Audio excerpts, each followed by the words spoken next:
Persona 3? Hell yes. The Persona series is one that I've only recently discovered, yet I love it. It's become one of my favorite series. The game is basically a combination of a JRPG and a life sim. I'll go over each aspect of the gameplay later, but let's start with the story. I won't go over the entire story because there are a lot of great twists and turns that the story takes that I won't dare spoil for anyone interested in the series.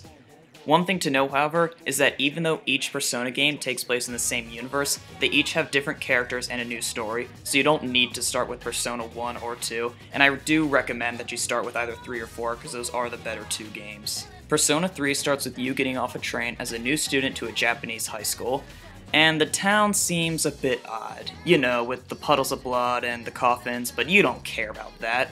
Eventually, after a few days at school, you come face to face with a shadow and learn that you and your new friends can use these monster things called personas to fight the shadows.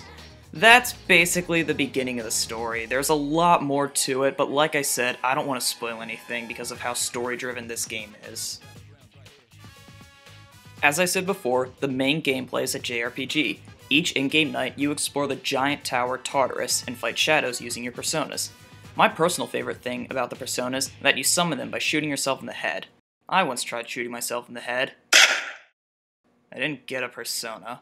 The combat of the game is very simple, but this is where one of my biggest complaints arises, which I'll get to soon. In the combat, you and your friends use your personas to attack or cast magic. Each enemy has specific weaknesses, usually to a magic attack, and it's your job to exploit it. It's kinda like Pokemon, but much faster paced. Also, one of your teammates is a dog. That by itself is worth a purchase.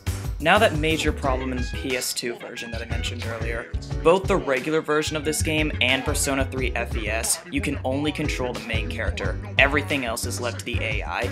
The AI isn't brain dead, but it can result in a lot of deaths and missed all-out attacks. If you want to control the AI, then get the version for the PSP. You don't get all the shiny anime cutscenes or the FES endgame content, which is the complete story after the main game, but you can watch all the cutscenes on YouTube, including the FES stuff, which is what I did. And you can also play as a girl in the PSP version, and that does give somewhat of a different story. Also, another big problem in the game is that if the main character dies, it's game over, no matter what, and that's in all versions. So yeah, that's a pretty annoying feature. Each character has their own personas, but the main character can control multiple personas. The main way to get these personas, and to get the more powerful ones sooner, is to fuse personas. It's a very deep concept, and I really enjoy experimenting with it. I found the difficulty of this game to be very strange. Not bad, just strange. The main bosses that you fight, I thought were pretty easy, and there was only about one where I had to fight twice, and that was only because you were forced to use a character that I didn't use. The main challenge in the combat was with the mini-bosses. They were without a doubt the hardest fights in the game, and I'm not really sure why. So the combat of this game is great, but it mostly depends on what version of the game you get. But what about that life sim part? The life sim is basically a school life. You play as a high schooler, so naturally, you go to school, learn things, take tests, and after school you can hang out with friends. Hanging out with friends is an actual important part of the game, and the more friends you have and the higher social links you have with each of them allows you to fuse together and create more powerful personas. I found the social aspect to be a great part of the game.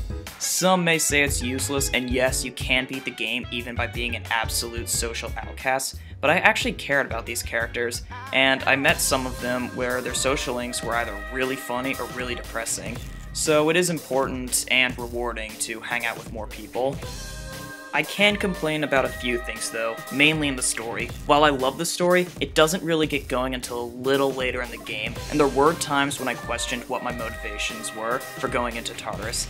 There is of course a reason, but they don't really tell it to you that often, and I don't know, I just feel that games sometimes just told me I need to go to Tartarus because I need to go to Tartarus, and that's not really a good reason. But just remember, there is a reason, the game just is a bit slow to tell you what it is. Now for the little things that make this game great. There are a lot of places to go and a lot of things to do. Besides just talking to friends, you have the school to walk around, clubs to go to, and 2 malls to walk around, and a few more places. While individually they don't have a lot of content, they help make the city feel more alive and more like a city. The anime cutscenes, while there aren't a lot of them, I really like how they were put together, and it's just a nice reward to get one at the rare moments when they show up. I do have one complaint, and it's kinda nitpicky, but it's a complaint nonetheless. I'm not a fan of the art style that the cutscenes use. While it mostly fits for the mood the game is going for, I just don't really like it as much. The only thing that I really don't like about the cutscenes is how they did people. Environments and stuff look great, it's just that people can sometimes look a bit awkward and just weird. And it may be because Persona 4's art style is more detailed and better in my opinion, and I saw those cutscenes first and not Persona 3's because I played Persona 3 on the PSP without the cutscenes. Like I said, it's a minor nitpick, but I need something to complain about, or this will just be a whole video about me gushing about Persona 3. Now back to gushing about how much I love Persona 3. And finally, the music. The music is one of my favorite parts about the Persona games. All of the songs are really good, really well put together, and I really enjoy listening to them inside and outside of the game. In fact, all of the background music in this review has been some of my favorite tracks from Persona 3, and the end theme to this game. You say that Still Alive is the best end theme? Fuck that shit. Kimi no Kyoku is the best end theme I have ever heard in a video game. Of course, that's just my opinion, but it really is a good song. I don't know, just play this game. It's amazing, and I love it. That's about it. Hey, if you like this really stupid video, you might like my other really stupid videos, so you should subscribe, like, and comment on this video. So yeah, do that.